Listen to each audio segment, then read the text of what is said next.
নমস্কার, সিম্পল রেসিপিজে সবাই স্বাগত।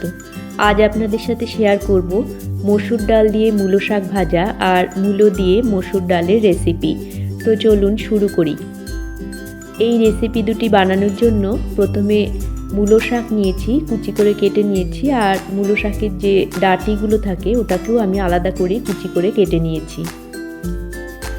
মূলো খোসা ছাড়িয়ে গোল গোল করে কেটে নিয়েছি, পরিষ্কার করে ধুয়ে নিয়েছি। 1 কাপ মসুর ডাল জল বদলে বদলে পরিষ্কার করে ধুয়ে নিলাম।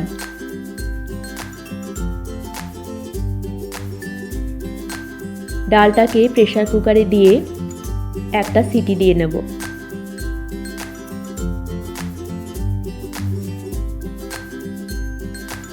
ডালটা সিটি দিয়ে নিয়েছি। এবারে এই ডাল থেকে অর্ধেকটা ডাল আমি তুলে রাখলাম।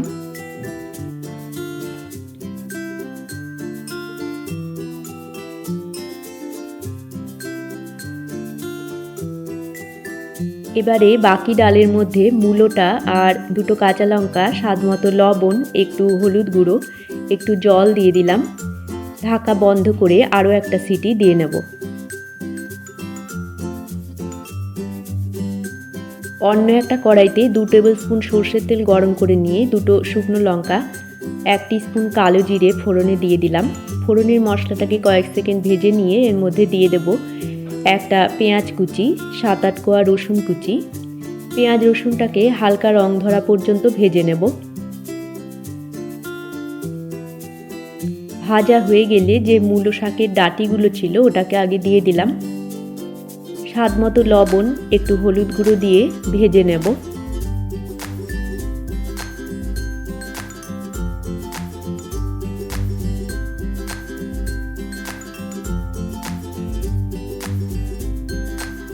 ঢাকা দিয়ে লো ফ্লেমে কিছুক্ষণ রেখে দেব।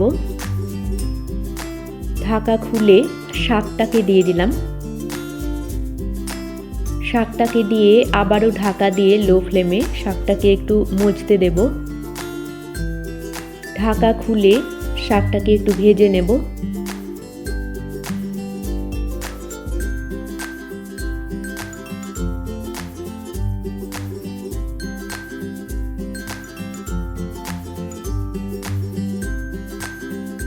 দুটো কাঁচা লঙ্কা,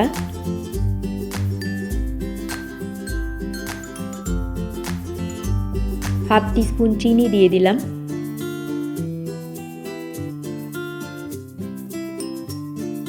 ফ্লেমটাকে লোতে করে দিয়ে আবারও ঢাকা দিয়ে দিলাম। ঢাকা খুলে যে মসুর ডালটাকে, সেদ্ধ মসুর ডালটাকে আমি সরিয়ে রেখেছিলাম আলাদা করে, ওটাকে দিয়ে দিলাম।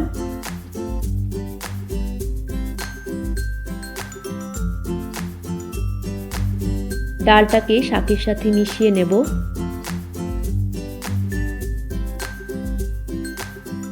2-1 মিনিট ভেজে নেব।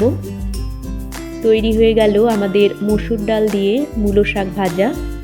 গ্যাসটা অফ করে দিয়ে ঢাকা দিয়ে কিছুক্ষণ রেখে দেব। এবারে ডালটাকে ফোড়ন দিয়ে নেব।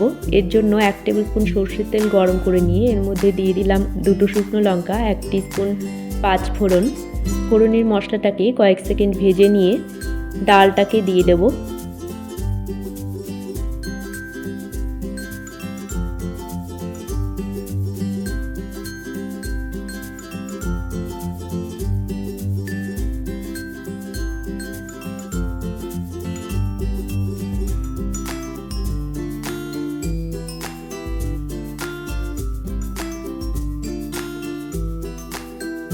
মূলো দিয়ে মসুর ডাল প্রায় তৈরি।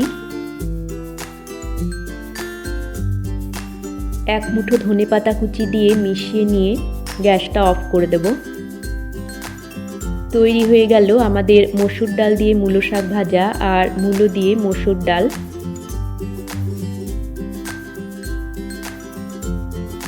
সার্ভ করব গরম ভাতের সাথে। রেসিপি ভালো লাগলে আপনারাও এইভাবে বাড়িতে বানিয়ে দেখতে পারেন। আশা করি আপনাদেরও ভালো লাগবে। সবাইকে ভালো থাকার শুভেচ্ছা জানিয়ে আজকের মতো এখানেই শেষ করছি। দেখা হচ্ছে পরবর্তী পর্বে। ধন্যবাদ।